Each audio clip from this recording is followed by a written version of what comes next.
তো এটা ছিল গত বুধবারের একটা ভিডিও। হ্যালো ফ্রেন্ডস, আশা করি তোমরা সবাই ভালো আছো। তো কিছু শপিং এখনও পুজোর বাকি আছে, সেটাই করার জন্য বরের সাথে বেরিয়েছি সন্ধেবেলায় আর চলে এসেছি ট্রেন্ডসে। তো এসে দেখলাম সব মোটামুটি খালি, খুব একটা ভিড় নেই, পুজোর সময় এতটা খালি থাকার কথা নয়। তো ভালোই হলো, যাই হোক অনেকক্ষণ ধরে চুজ করে জিনিসটা নিতে পারলাম। এসেছি ছেলের জন্য জিন্স নিতে, আমার জন্য কিছু না, আমি জাস্ট উইন্ডো শপিং করলাম, পুরো স্টোরটা ঘুরে নিলাম এই সুযোগে। আর কি আছে নিউ অ্যারাইভাল পুজো স্পেশাল সেটাও দেখতে পেলাম। এই যে আমার জিন্স কেনা হয়ে গেছে। আর দেখো স্টোরটা সেরকম কিন্তু ভিড় একদমই নেই। তো এই সুযোগে আমিও একটুখানি মিরর ভিডিও করে নিলাম তোমাদের সাথে শেয়ার করব বলে। আর চলো এবার স্টোর থেকে বেরিয়ে কিন্তু আমরা বাড়ি যাব না, এখন কিন্তু অফ ডে হাবির থাকলেই বেরিয়ে সন্ধেবেলায় আমরা অনেকগুলো জায়গাতেই যাই।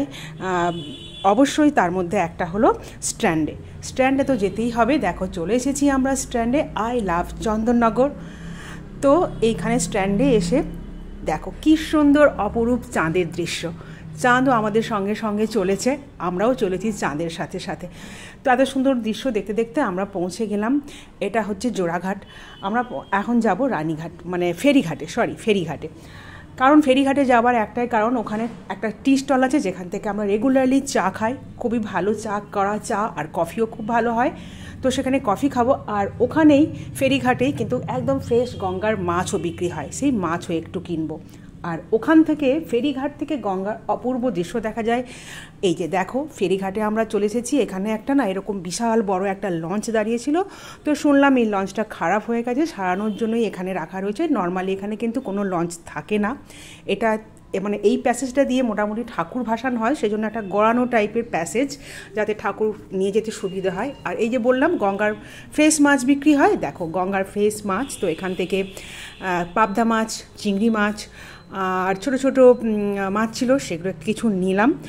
তো এগুলো নেবার পর দেখো গরম গরম কফি চলে এসেছে আমার হাতে, দারুণ হয় এই কফিটা। আর তার সাথে আছে পটেটো চিপস। তো গঙ্গার অপূর্ব দৃশ্য দেখতে দেখতে কফিটা শেষ করি। আর ঠিক এই মুহূর্তে কিন্তু লাইফে কী চলছে একদম মনে থাকে না। খানিকক্ষণ আগেই জোয়ার হওয়াতে সব পানাগুলো এখন ঘাটে চলে এসেছে। ভালো করে কিন্তু সন্ধেটা কাটে এরকমভাবে টুক করে, যখন হাবির সাথে একটা অফ ডে ধরে বেরিয়ে পড়ি, মানে কোনো রকম এটা ছাড়াই যে কোথায় যাচ্ছি, ডেস্টিনেশন কি, এমনিই ঘুরে বেড়াই, তো খুবই মনটা ফ্রেশ হয়ে যায়। তারপর স্ট্যান্ড থেকে আমরা চলে এলাম, রাতের ডিনার তো করতে বাড়ি গিয়ে টায়ার্ড হয়ে যাব, তো চলে এলাম রুমালি রুটি নিতে হজবরলতে। এখানে রুমালি রুটিটা খুব ভালো পাওয়া যায়।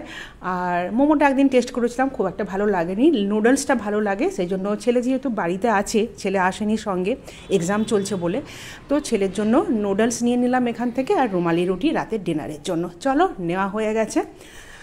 আর চাঁদ আমাদের সঙ্গে তো চলেইছে। এবার এখান থেকে আমরা বেরিয়ে এলাম একটু ফ্রুটস কিনবো বলে ফলের দোকানে। হ্যাঁ, অফ ডেতে এটাও একটা হাবির সাথে কাজ, যে পুরো উইকের জন্য কি কি লাগবে সংসারের জিনিসপত্র সেটাও কেনাকাটা করে নিই। তো ফলও কেনাও হয়ে গেছে, অ্যাপেলস নিয়েছি, গ্রেপস নিয়েছি, পেয়ারা নিয়েছি, বানানা নিয়েছি। আর তারপর চলে এলাম ফটকগোড়া। এটা হচ্ছে আমাদের জগদ্ধাত্রী পুজো, সমস্ত পুজো হয়, দুর্গা পুজো মন্দির হয়ে গেছে এখন। তো এখন প্রতিমা তৈরির কাজ চলছে।